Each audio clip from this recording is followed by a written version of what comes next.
Cap à l'est pour le Dakar 95, bénédiction sur la place rouge. Jamais le Dakar n'avait accueilli autant de concurrents russes. Ce sont les nouveaux visages du Dakar. Cap au sud, vers l'Espagne, vers Grenade et une Andalousie exubérante qui héberge pour la première fois le départ de l'épreuve, une nouvelle terre d'accueil pour le Dakar. Une nouvelle tête enfin, pas la moins connue, Hubert Auriol, triple vainqueur de l'épreuve et cette année nouveau patron du Dakar. Suivez le guide. Grenade-Motril, c'était la première journée. Brouillard, les oliviers, les camions sur les côtés. L'horreur en tant qu'organisateur. Kilomètre 24 de la spéciale, un des camions d'assistance de l'écurie Mitsubishi se couche. C'est qu'on est mal là pour le remettre bien parce qu'il y a les arbres qui nous gênent et tout là.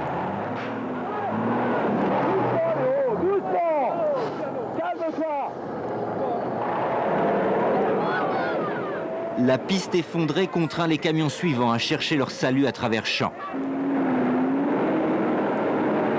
10 km plus loin, ce sont les flancs d'un Kamaz, cette fois, qui goûtent un peu durement à la terre andalouse. C'est la débandade, les plus puissants passent, mais Hubert Auriol neutralise la course des 66 camions engagés avant que les roues de ces mastodontes ne meurtrissent davantage les champs d'oliviers. Partis plus tôt, les voitures avaient déjà assuré le spectacle.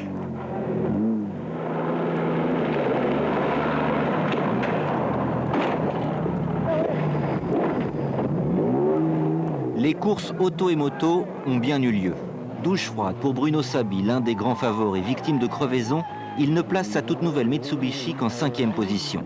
En 170 km, il perd plus de 11 minutes sur le Finlandais Timo Salonen, vainqueur de l'étape devant les deux autres Citroën de Vatanen et Lartigue.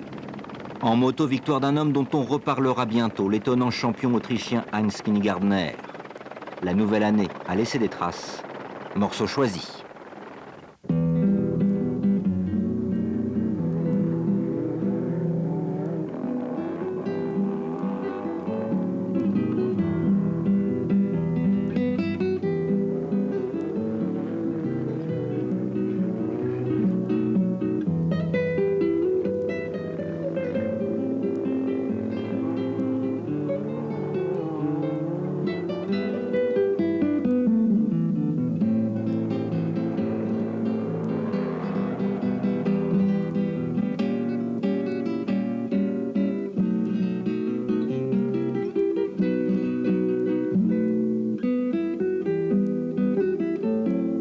J'adore Rachidia, le froid, les motards qui se gèlent, le brouillard, impossible d'aller au départ. Une journée difficile, mais enfin à l'arrivée, à Rachidia, le beau temps. Mais auparavant, l'Afrique, comme on ne l'imagine pas.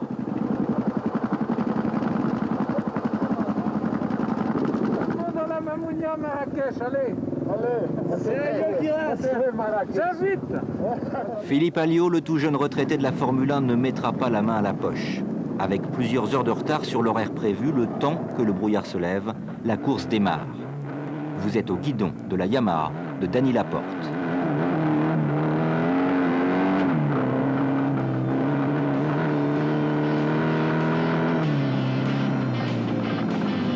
Absent du Dakar depuis 2 ans, l'Américain soigne son retour. Il gagne l'étape. Sur ces pistes rapides et rocailleuses, il est un peu dans son jardin. À 10 ans, il roulait déjà en moto sur ce type de terrain pour rejoindre son grand-père, chercheur d'or dans l'Ouest américain. Ce jour-là, Dany a su éviter tous les pièges, toutes les saignées qui en ont surpris plus d'un, même les plus expérimentés, comme Jean-Louis Schlesser et son buggy. Quelques acrobaties et au final, une 8e place à l'étape.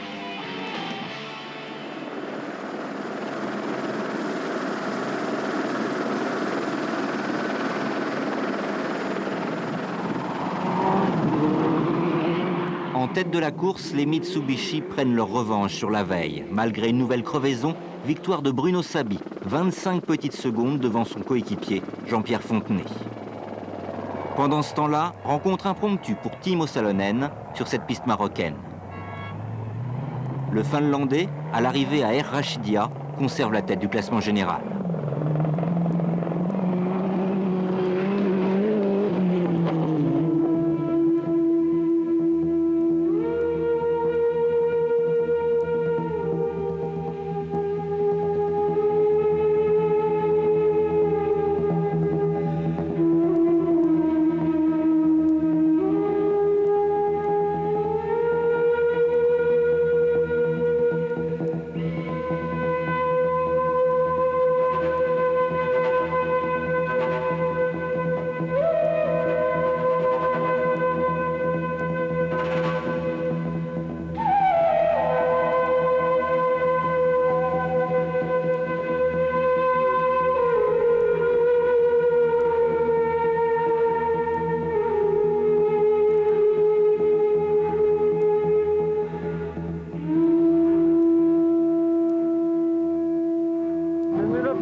Il ne croyait pas si bien dire. Quelques centaines de mètres plus loin, Pascal Telly, Sylvie Couton et leur voiture, préparées par leurs soins, connaissent pour leur premier Dakar, pour leur première spéciale en Afrique, les affres de l'abandon.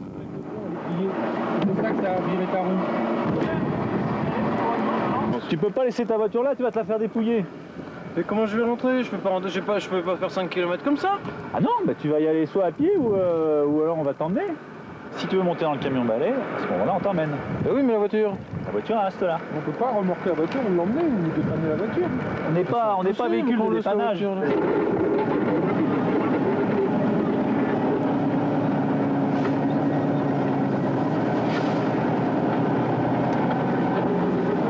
C'est le premier d'une série, hein, malheureusement.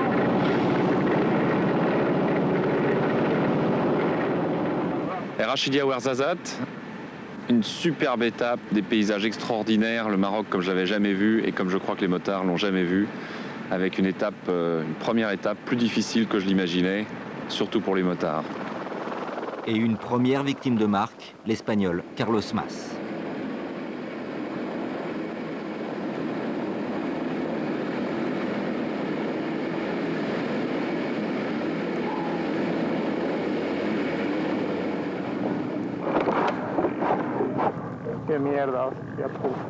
Inconscient pendant de longues minutes, blessé sévèrement à l'épaule gauche, Carlos réussira quand même l'exploit de rejoindre Ouarzazate avant d'être contraint à l'abandon.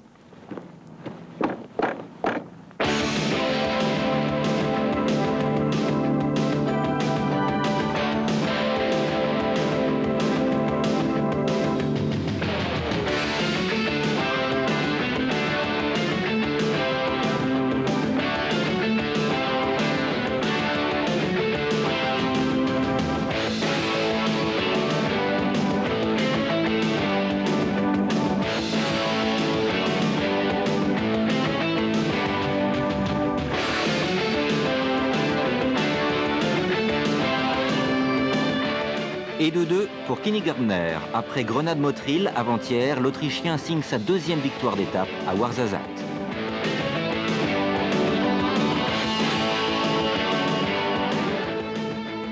Agile comme un cabri, Kenny sur sa KTM très légère, un style impressionnant, du jamais vu sur un Dakar.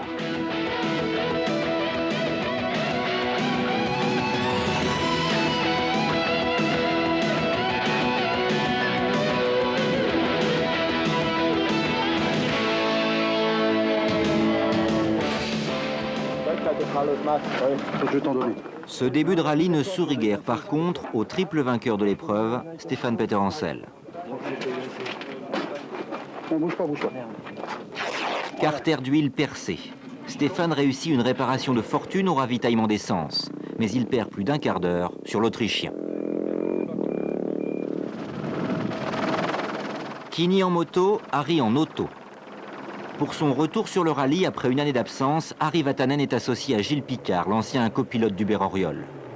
Ce sont eux qui gagnent la spéciale avec au menu les premières dunes du Grenade Dakar 95.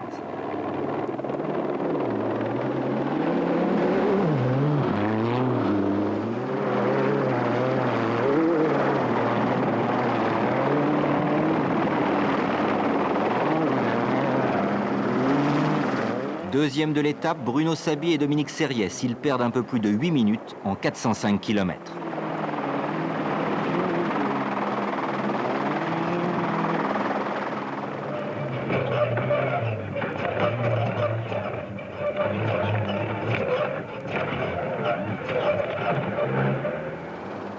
Au classement général, 3 Citroën aux 3 premières places. Dans l'ordre, Vatanen, Lartigue et Salonen. Pour la 4e ZX engagée, rien ne va plus. L'Espagnol Salvador Servia perd plus de 25 heures. C'est une panne électrique.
plat de Goulimine, le début des cailloux, beaucoup de casse, et des organismes, des gens un peu surpris parce qu'ils pensaient que c'était facile, et on commence à voir le vrai visage du Dakar. Et ça commence par une belle frayeur. Ben, on est arrivé un petit peu trop vite et puis là on perd un peu trop de temps. Attends, ça va, et les petits loups. Mais fais gaffe à toi parce que si ça bascule... Les petits loups. Gicle, va, gicle. Pilote et copilote en bonne santé, les médecins se penchent sur le rétablissement du véhicule.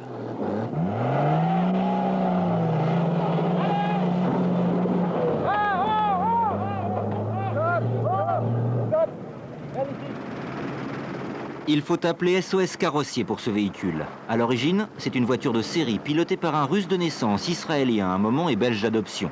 Igor Amromin, c'est son nom, a déjà participé à 2 Dakar, 2 abandons. Le 3e ne s'annonce guère plus encourageant. J'ai souffle de l'épaule, mais ça va, je sais bouger la main. Ah, ça va aller Bon, on va essayer de taper ça et repartir demain. Il faut sourire. Pas de tracas pour Jean-Pierre Fontenay. Il remporte cette 3e spéciale marocaine devant le vainqueur de la veille et toujours premier au classement général, Harry Vatanen.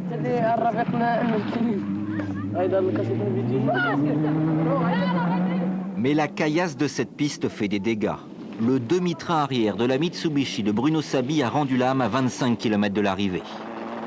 Sur 3 pattes valides pour finir, Sabi ne perd qu'un peu plus de 7 minutes avant de panser sa voiture blessée sous le regard intéressé de la concurrence.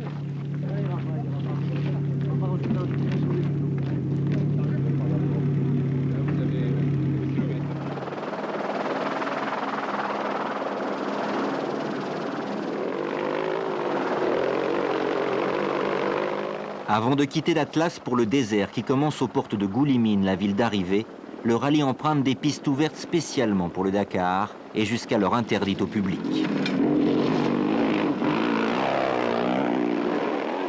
L'étape tourne à la confrontation entre 2 hommes, 2 anciens champions du monde de motocross. À droite, en rouge, Dany Laporte, 39 ans. À gauche, en mauve, l'incontournable Kenny Gardner, 35 ans. C'est le plus jeune qui s'échappe pour remporter sa 3e victoire en 4 jours. Lumière douce, paysage somptueux, tout semble si facile vu de haut. Sur la piste, ce n'est pas la même histoire, même pour des champions de sport mécanique comme Christian Sarron ou Philippe Alliot. Parce que depuis 5 h du matin, c'est bon. Je suis fourbu.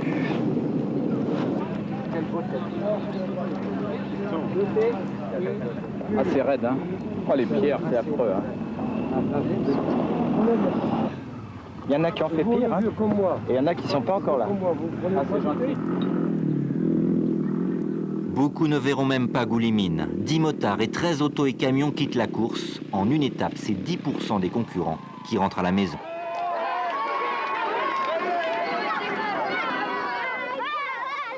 Goulimine-Smara, une première étape rapide, mais malgré tout cassante. On commence à avoir des sauts, du désert, un changement total de paysage, et la vitesse commence.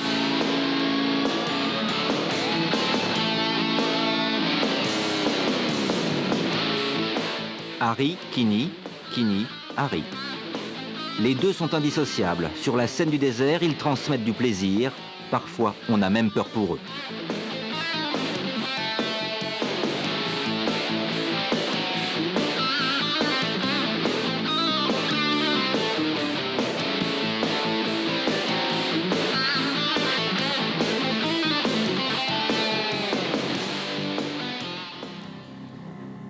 À la fin du spectacle, c'est Harry le plus fatigué.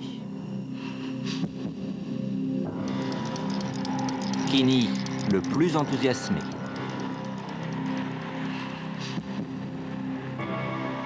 Sans oublier Sabi, le plus félicité, il gagne l'étape. Et Brucy, Gérard, le plus contrarié. La piste était en descente. Et j'avais pas pu prendre le virage. J'ai été tout droit, j'ai sauté. Et je suis attiré dans les buissons. Et je suis passé par-dessus la moto, je suis tombé sur la clavicule gauche. Et moi, il me l'avait remis comme ça. Clank. Ben, c'est parce que t'es solide, toi.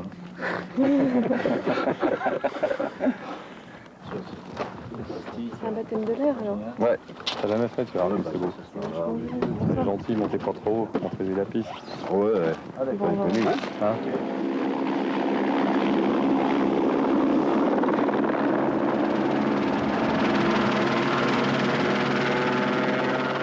Depuis l'hélicoptère, Gérard Brussy peut constater qu'une voiture de série, une voiture marathon, peut aussi être spectaculaire.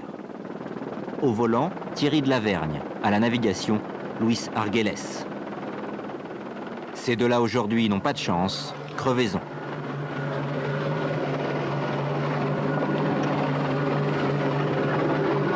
Une bonne journée, hein.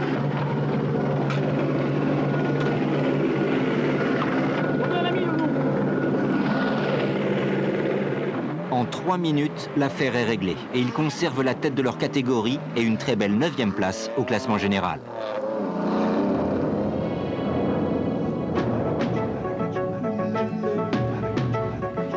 Plus tard, l'hélicoptère est venu se frotter avec les camions et avec le plus rapide d'entre eux depuis le début du rallye, le Kamaz russe, capable de rouler à 150 à l'heure.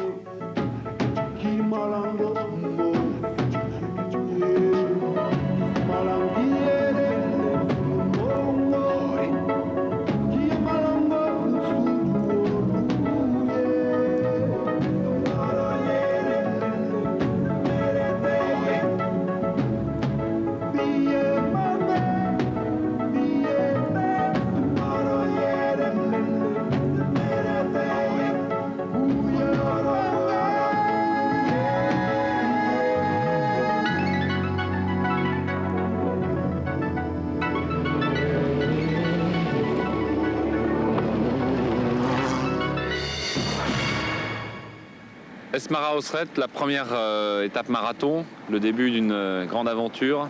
Le soir, bivouac, beaucoup de vent en fin de journée et surtout une étape très rapide, une étape pour les bicylindres. Et un calvaire pour les roues.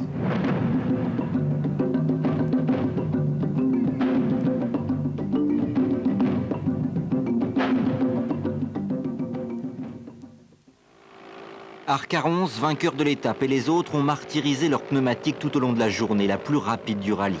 Avec sa machine moins puissante, Kenny Gardner rentre dans les rangs, mais conserve sa première place au classement général. Autre attardé pour cause d'alimentation d'essence défectueuse, l'Américain Danny Laporte.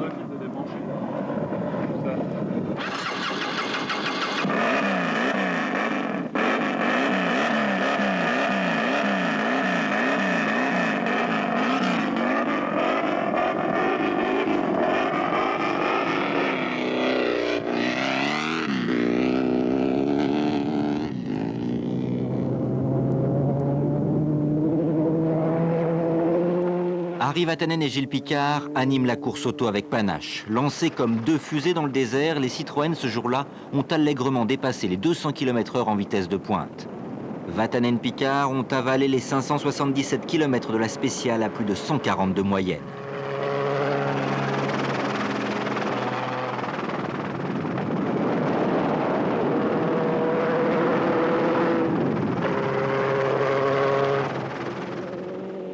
Bruno Sabi limite les dégâts, deuxième au classement général et deuxième d'une étape plate, comme la paume de la main. Alors pour passer le temps, ils s'amusent comme ils peuvent. L'animation, c'est l'hélicoptère tout proche.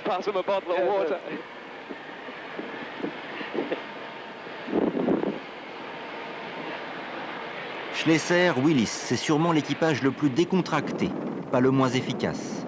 À Auxerre, ils sont 7e, juste derrière 3 Citroën et 3 Mitsubishi.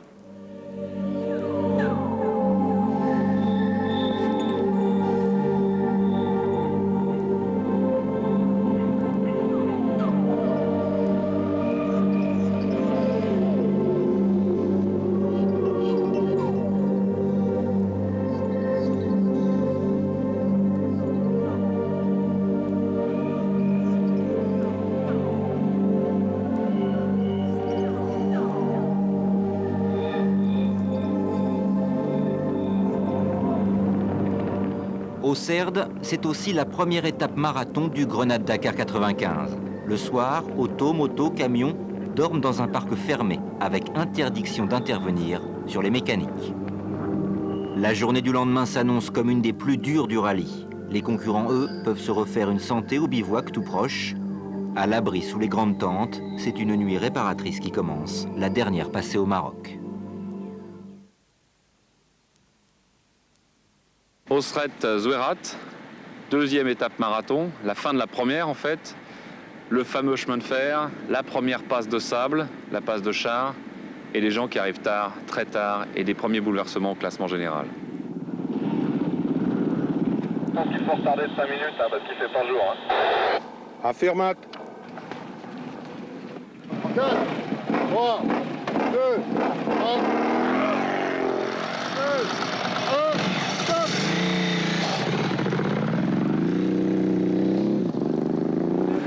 Stop.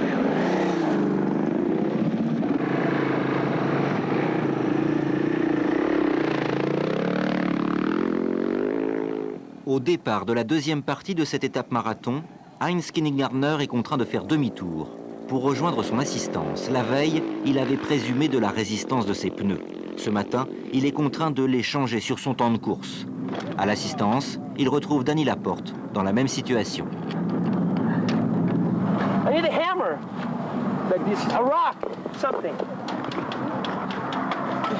Okay. Okay, Danny.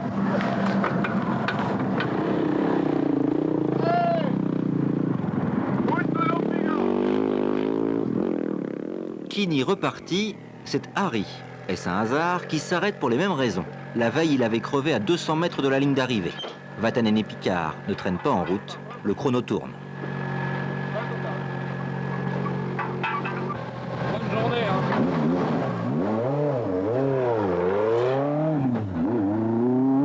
Combien, Guy? Hein? 2 minutes 36.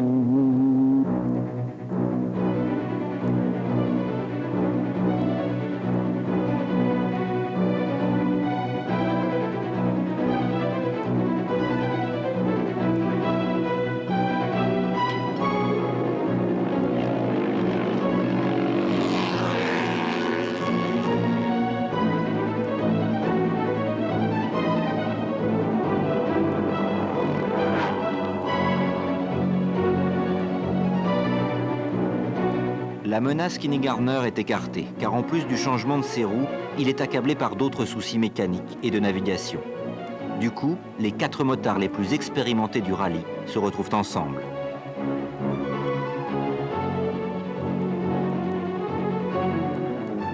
Devant, les bleus, les 2 Français, Peter Ancel et Thierry Magnaldi. Derrière, les rouges, la coalition italo-espagnole, Eddie Orioli et Jordi Arcarons. C'est Magnaldi qui emporte l'étape. Arcarons prend la tête du classement général devant ses 3 compagnons de fugue.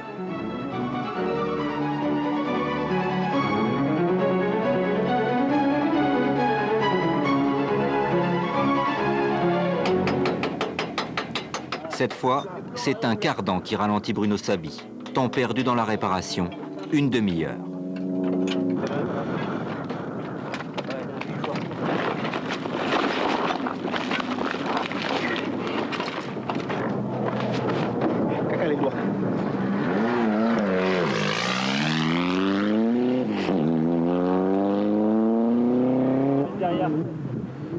Chez Citroën, c'est plus grave. La voiture de Timo Salonen, qui n'a pu être réparée pour cause de parc fermé, attaque les dunes avec seulement ses 2 roues arrière motrices.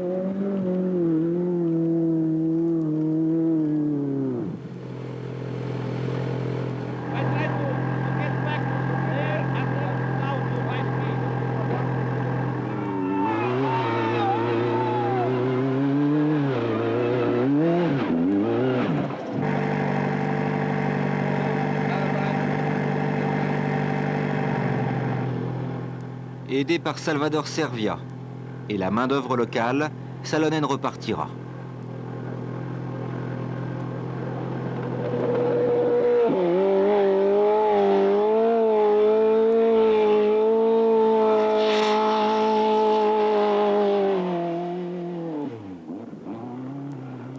À l'arrivée, le sourire a disparu. Plus de 5 heures perdues.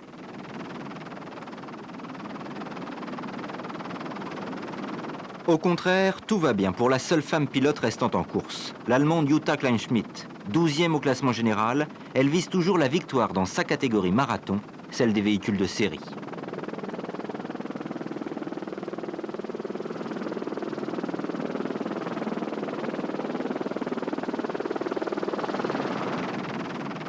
À mi-parcours du Dakar, ce sont toujours les Kamaz qui dominent la catégorie camion en force.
C'est votre premier Dakar? C'est mon premier, oui.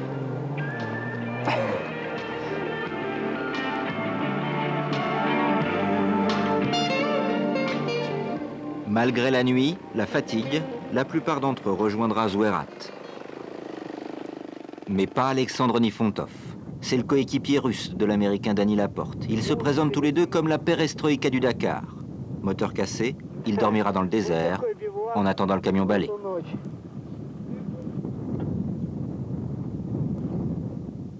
Zouerat, jour de repos, on se refait une santé, il fait un temps magnifique, la mine de fer est derrière.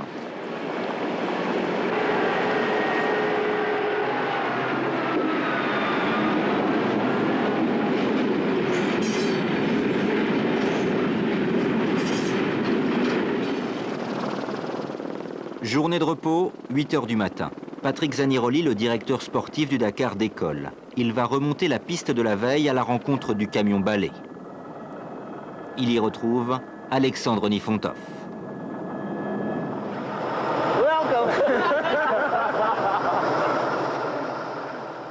It was only long and a little bit cold time, but not so difficult. It's normal.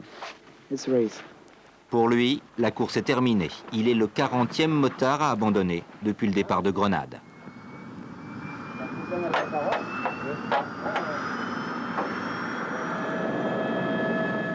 Donc je pense qu'ils ont assez galéré.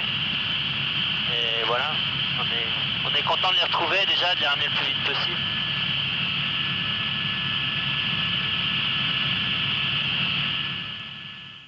Zouerat Chinguetti, tout s'annonce bien et d'un seul coup le vent de sable, la visibilité diminue, les concurrents ont beaucoup de mal à avancer et là on les attend tard, très très tard.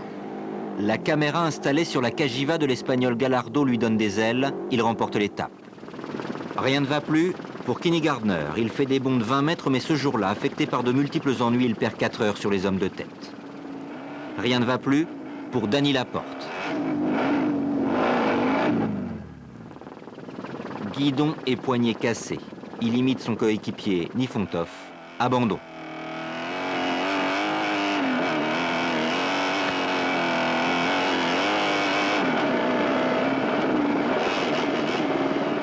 Un homme heureux tout de même, l'Italien Fabrizio Meoni, 6e au classement général. En panne sèche, il a eu la chance de tomber sur une bonne âme pour le dépanner. T'as poussé la moto? È arrivé lui, m'a donné l'essence. M'a donné l'essence. Bien? C'est par contre. Jean, grazie, ancora merci. No, trop bravo, merci. Tout à l'heure, je vous ai dit une bêtise. Fabrizio Meoni n'est pas derrière moi au classement, il est devant. c'est pas une raison pour ne pas lui filer d'essence. Handicapé par une colique néphrétique, je préfère essayer de passer à la régulière que au plus... Ouais ben, oh là là, décidément, je joue le poireau moyen, mais faut dire que je suis professionnel à temps partiel, alors il faut comprendre. Ça fait 3 fois par terre en 5 km, ça m'est rarement arrivé, heureusement.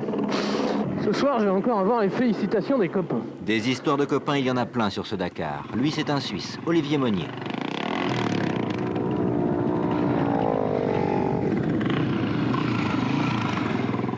Lui, c'est aussi un Suisse, son meilleur copain, Joël Udry.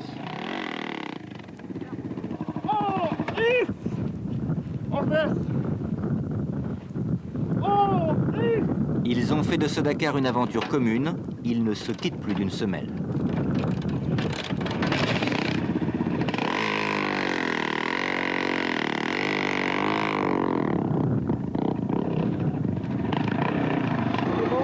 Superbe.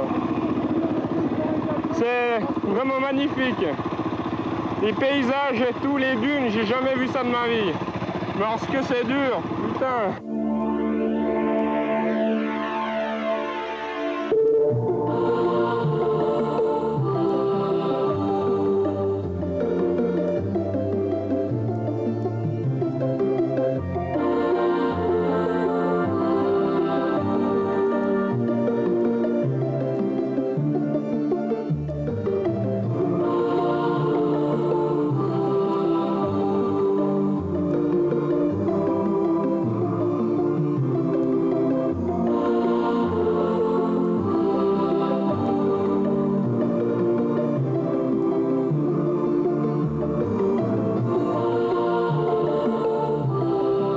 Zouerat Chinguetti, la course auto va connaître son premier vrai tournant.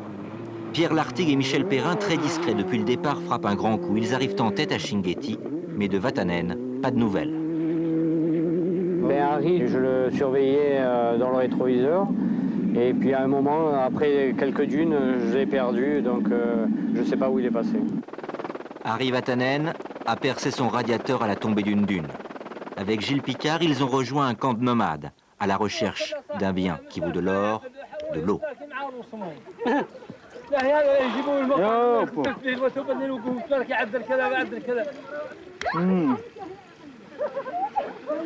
Merci. Ils sont vraiment adorables. Hein.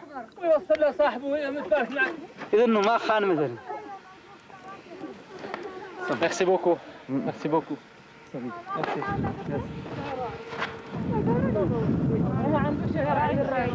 Bah, c'est-à-dire que ça fuit en permanence, alors faut qu'on en remette tous les 5 bornes, faut en remettre. Alors je sais pas si on va arriver.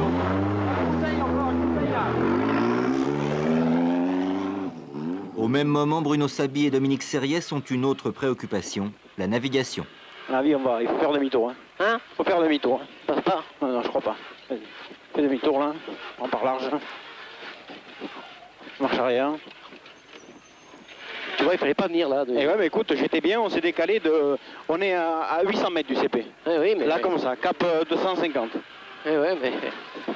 Il semblait qu'on partait trop à gauche, il fallait rester sur l'ergue. Ouais, là, on peut pas passer. Hein. Là, on peut pas passer. Faut faire attention qu'il y a des cailloux. On va presque aller voir, non? Non, là, tu passes pas. Mais chier, il fallait pas venir là, bon sang. Écoute.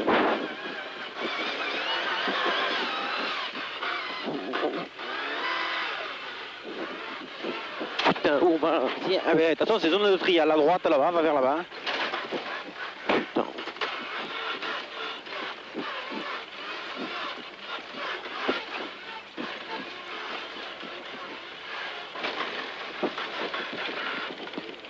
À quelle heure ils sont passés? C'est bon, vas-y. À droite. Combien il a dit? M'a filé un papier. Ouais.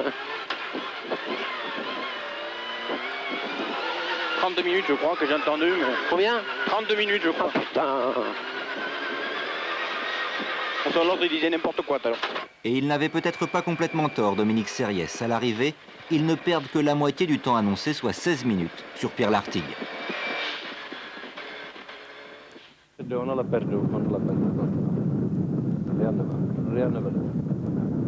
Les heures passent et Vatanen n'a toujours pas réparé.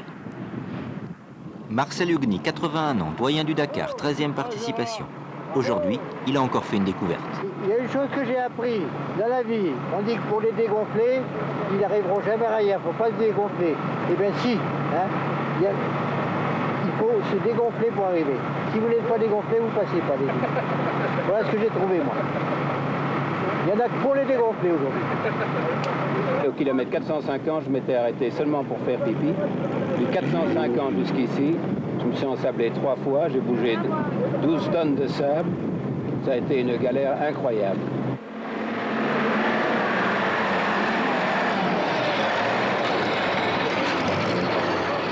La nuit s'est abattue sur de nombreux concurrents, encore prisonniers des dunes mauritaniennes.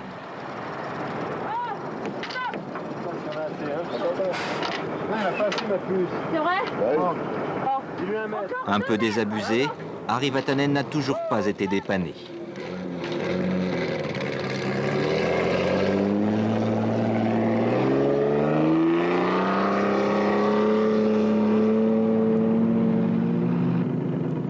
Enfin, le voilà, le camion d'assistance Citroën. De ce côté-ci, c'est du dur.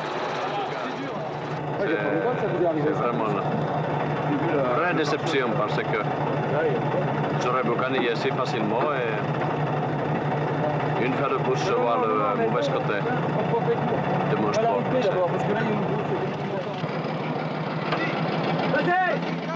C'est en remorque que la ZX rejoindra Chinguetti. Toute chance de victoire, envolée. Chinguetti Tijika, la fin de la 2e étape marathon. Et là, ça va encore être dur. C'est pas très long, 300 et quelques kilomètres. Et l'arrivée sur Tijika, c'est compliqué pour l'organisation, c'est compliqué pour les avions, c'est compliqué pour tout le monde. C'est vraiment la Mauritanie.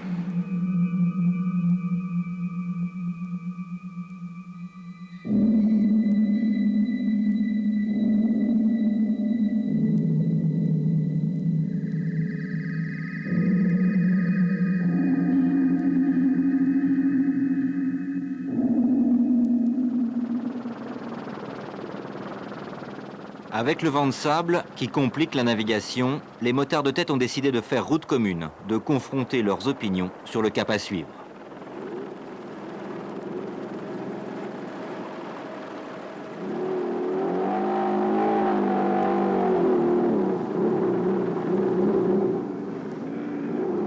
Donc là, depuis ce matin, on est au petit train. C'est les Kashiwa qui ouvrent la route. Là, on est dans un lit d'oued jusqu'à l'arrivée. Avec Stéphane, on est derrière en position d'attente. On laisse Jordi faire la navigation, on ne sait jamais, il peut se tromper. Et on peut profiter de cette erreur pour lui reprendre quelques minutes.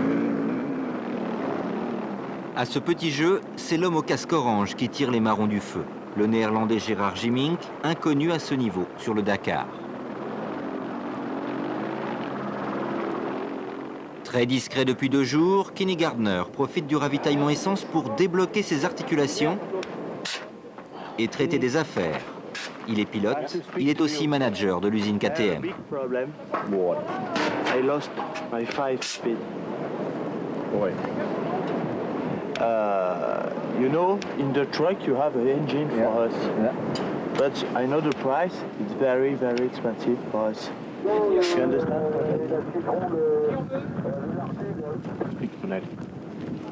Now, I'm thinking about... I give money. Yes. Oui, devant, derrière, plein, s'il te plaît. On est au 212. Tiens, regarde. Tu arrives à me retirer. This morning? Yeah, 3 kilometers. Elle me fait mal depuis 50 km. Tu parles, tu verras comment les grosses. Even? Merci. Ah.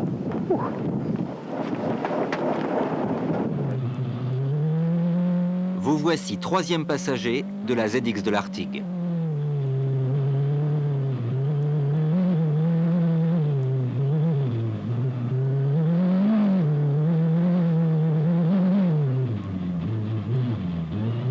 Malgré l'impression de vitesse, l'Artigue a plutôt assuré. Il est 5e de l'étape, remporté par le Pajero de Jean-Pierre Fontenay et Bruno Musmara, qui ouvre la route ici, à Bruno Sabi.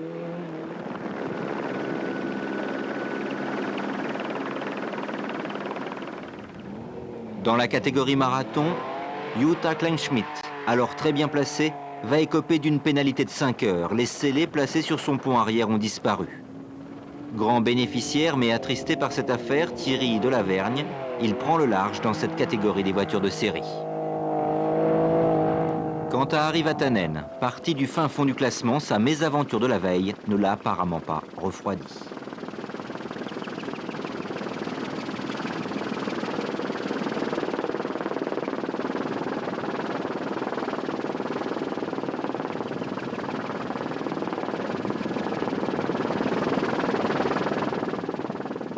Tijika Yonel-Atrousse, la fameuse passe de Nega, que je découvre enfin vue d'en haut. Les gens cherchent, se perdent un peu. Et ils arrivent enfin à Yonel-Atrousse. Le désert c'est fini, le sable c'est fini. Et le vent de sable aussi.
Passe d'armes dans la passe de Nega.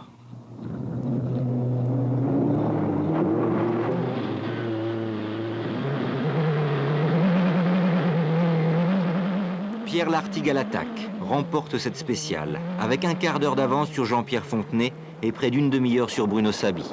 Il conforte sa première place au classement général, mais reste sous la menace des 3 Mitsubishi Pajero.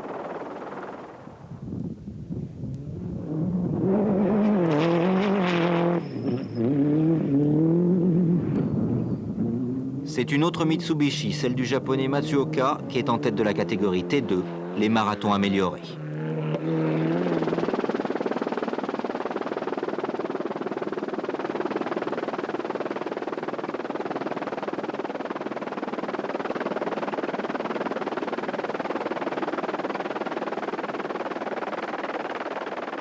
C'est après la passe de Nega, plus précisément au ravitaillement essence, que le Grenade Dakar va connaître sa première grande affaire.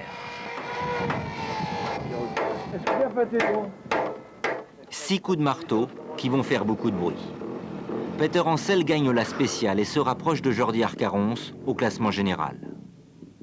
L'entourage du Catalan, inquiet du retour de Peter Ancel, dépose une réclamation pour assistance interdite. Ce fameux marteau prêté aux Français par un camion de l'organisation pour redresser un repose-pied tordu après une chute. Je ne vais pas gagner la course avec une réclamation, mais je ne vais pas perdre la course pour ne pas suivre bien les règlements. Je dis cette année, avant de partir, je dis cette année je ne ferai aucun cadeau à aucun pilote.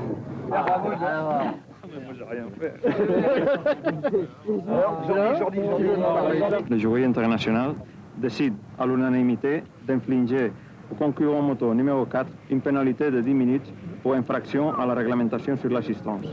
Décision communiquée au plaignant et à l'intéressé à Yonel-Atrousse le 11 janvier à 22h. Peter Ancel sanctionné, il faut aller au bivouac pour retrouver ce qu'on appelle l'esprit du Dakar. Contrairement aux apparences, cet homme est un sportif confirmé. Son métier, policier d'élite. Patrice Richard est chargé de la protection rapprochée des personnalités. En 10 jours de course, le Dakar l'a broyé. J'étais tellement fatigué que j'ai pas pu tenir la moto et je me suis laissé aller, je suis tombé sur le T'as une idée de combien de fois tu es tombé aujourd'hui à peu près? Je sais pas, 10-20 fois, j'étais tellement fatigué. J'ai des épines enlevées dans la main, je suis rentré dans un épineux.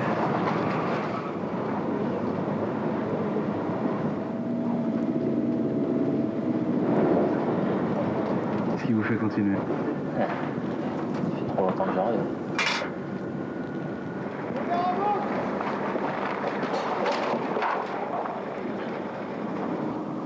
Patrice Richard abandonnera la course la veille de l'arrivée, à Dakar.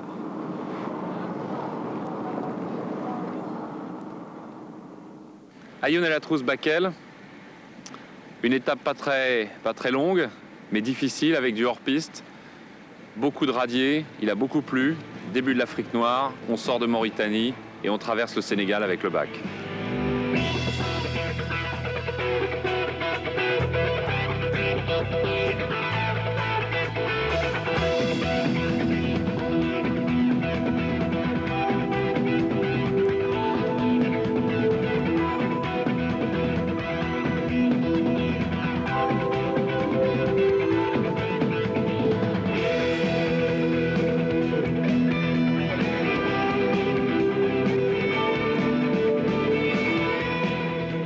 Presque une habitude. 7e victoire d'étape pour Kenny Gardner. Peter Ancel, écœuré par sa pénalité, roule à sa main pour cette dernière étape en Mauritanie.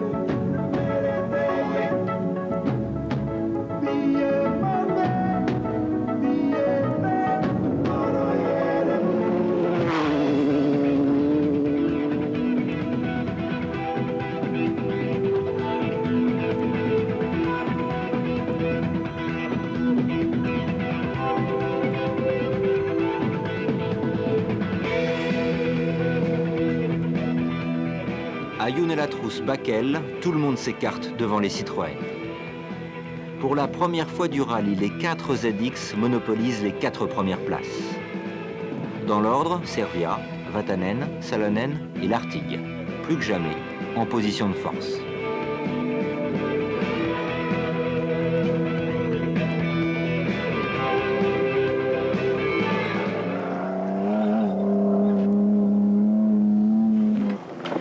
Cette pièce qui est cassée, c'est la rotule suspension du triangle inférieur qui est reliée avec le porte-moyeu. Là on en a pour 3 heures, 4 heures minimum, donc la course est finie, donc le classement est fait, donc il n'y aura plus de suspense. C'est dommage pour l'intérêt du rallye, mais enfin bon, à 3-4 jours de la fin, c'est déjà pas mal. D'habitude, les classements sont faits bien plus tôt, alors cette année on aura gardé un peu le suspense un peu plus longtemps. C'est dommage.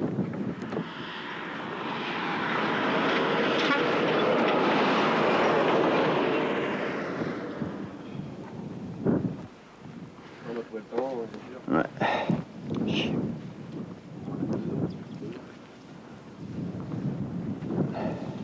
De toute façon, on est obligé d'attendre les camions, mais s'ils passent à 1 km ou 2 à gauche ou à droite, s'ils ne nous voient pas, alors là, on restera ici. Hein.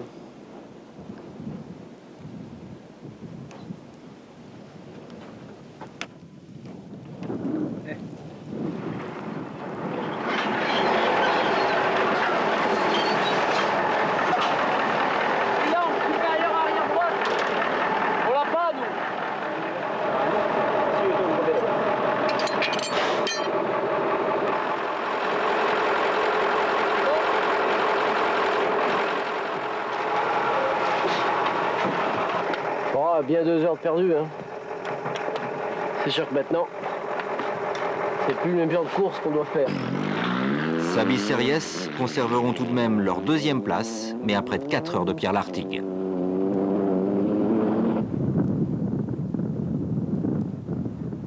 C'est terrible d'avoir comme ça la voiture. Elle nous a quand même emmenés jusqu'ici.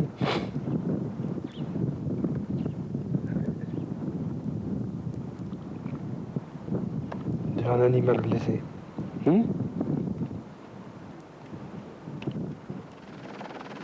Contrairement à Sabi, Jean-Louis Schlesser ne pourra pas réparer.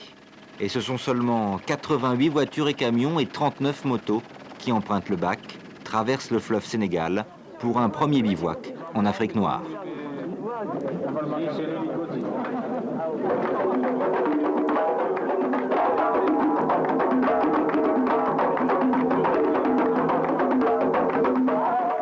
Bakel-Labé, le juge de paix, la 3e étape marathon. Une étape longue, très belle, très variée, très dure. Et à Bakel, on compte les rescapés.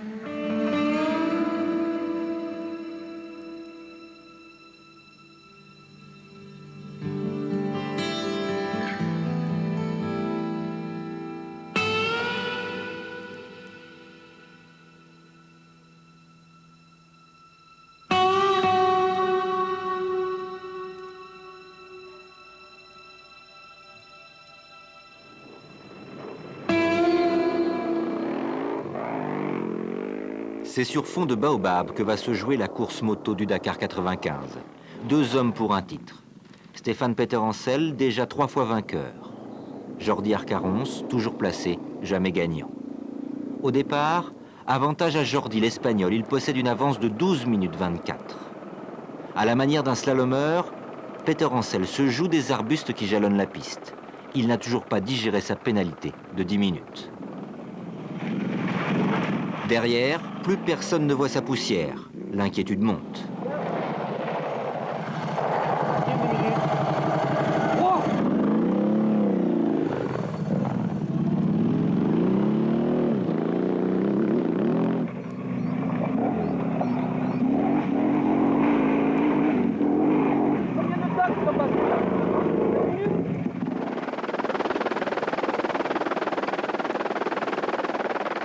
Stéphane arrive en tête à Labé en Guinée. Rien d'extraordinaire, il était parti le premier. Depuis le début de la journée, j'ai essayé de rouler à un rythme assez élevé. En ouvrant la piste, c'est pas évident. Toujours est-il que je me suis énormément épuisé. Et je ne connais pas l'écart avec mes poursuivants, donc c'est l'attente. Plus long sera l'attente, mieux ça sera. Jordi coupe la ligne avec 19 minutes de retard, 7 de trop pour conserver sa première place. Stéphane s'est mis apparemment en colère. Et de toute façon, quand il est en colère, on ne peut rien faire contre. Stéphane Peterencel prend le pouvoir le jour même où Kini tire sa révérence. 13 km before the finish line, the engine stopped. And just now I saw today we have Friday the 13th, so this is really a bad day for me. Quadruplé hier, triplé aujourd'hui pour les Citroën. La ZX absente, c'est celle de Salvador Servia. Sans direction assistée, l'Espagnol a eu le plus grand mal à éviter les obstacles d'une piste très étroite. Et depuis l'abandon de Schlesser, c'est le Portugais Guedes qui est le poursuivant immédiat des voitures d'usine. Mouvez encore pendant 400 mètres. Et l'on retrouve sur la course Sabi et ses petits soucis. C'est ça? Hein? Ouais, c'est ça, je pense.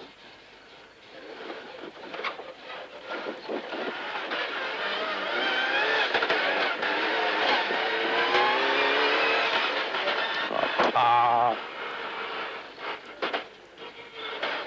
Attention, je sais pas où on va. À gauche pour moi. Non? Tout droit, tout droit. Ça, c'est pas tout. Et il m'a pas vu, ce con, c'est pas vrai, hein. J'ai entendu klaxonner quand même. On va jamais l'avoir, celui-là. On va jamais l'avoir. Et l'hélico pourrait faire quelque chose, hein. Ouais, il pourrait aller le prévenir là-bas. Ouais, si tu nous entends, tu pourrais essayer de les prévenir. Hein.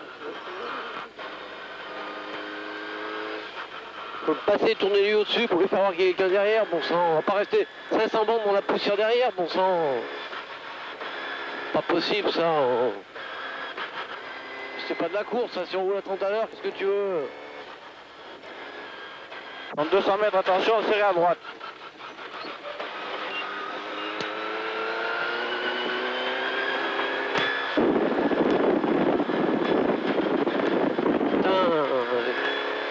Il est gentil de nous filmer, mais bon Dieu, il peut faire un coup de main, tourner au-dessus là-bas. Ah bah tu es là. Ah ouais, ça... Sans l'aide de personne, Sabi Series, son 4e de l'étape.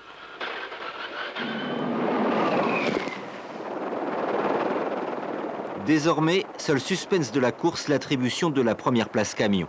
À 2 jours de l'arrivée, les ennuis mécaniques se multiplient sur les Kamaz, dominateur jusqu'ici.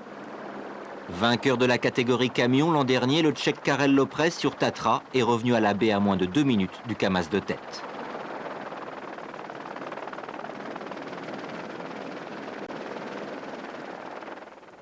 Tous ces camions, même les meilleurs, arriveront au bivouac très tard dans la nuit. Comme l'étape est classée marathon avec une assistance autorisée aux seuls mécaniciens transportés dans les camions de course, Orioli, Arcarons, Peter Ancel et Magnaldi commencent eux-mêmes à réparer leurs motos, à dégrossir le travail des mécanos en les attendant. Oh.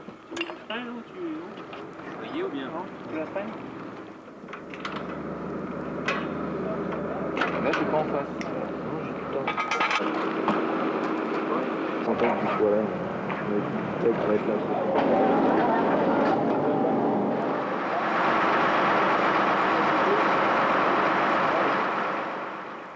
La baie Tambacounda, la plus longue étape du rallye, la dernière étape marathon. Les jeux sont faits. Peter est en tête.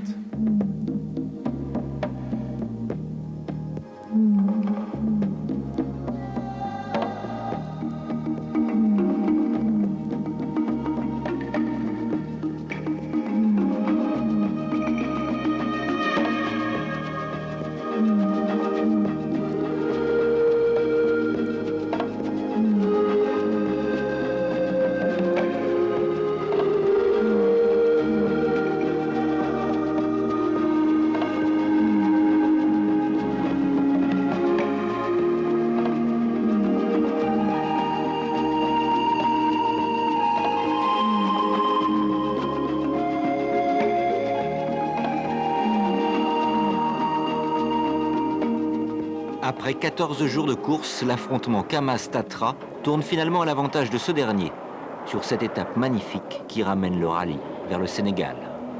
Mais cette année encore, ce sera sans Vatanen, sortie de route violente. Et encore la peur dans le regard de Gilles Picard, le copilote. Je veux dire, c'est quand même pas des loopings qu'on fait tous les jours, heureusement, quoi. Et bon, effectivement, on a de la chance, on est en bonne santé, tout va bien. C'est le principal.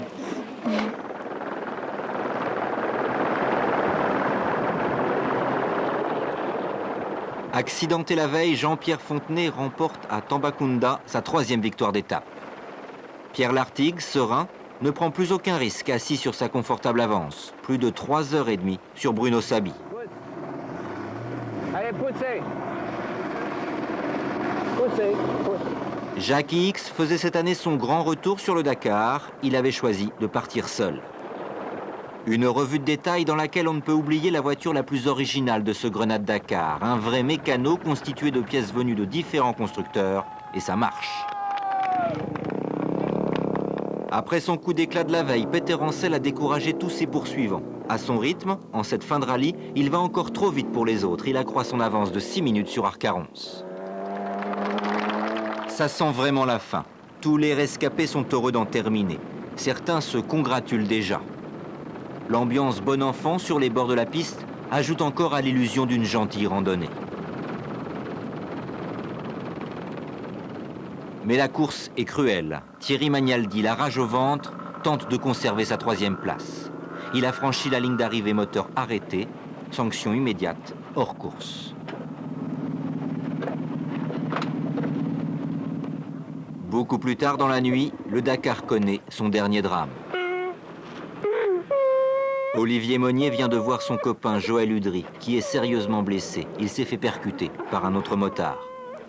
C'est pas très sympa ce que t'as fait. Mon meilleur pote, il s'est fait shooter par un autre motard sur la route. C'est de la folie ce que tu nous fais faire. Après, mais oui, il est détruit. Tu es là. Il est détruit. C'était trop là. Le mec il s'est endormi sur sa moto, il l'a chopé.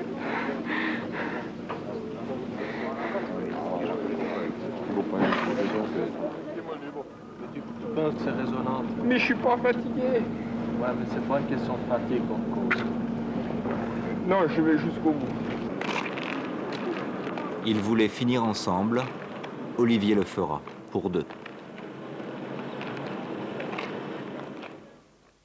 Tambacounda Dakar, ils sont arrivés, ils sont pas nombreux, mais ils sont contents.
En rallye raid, je pense que c'est ce que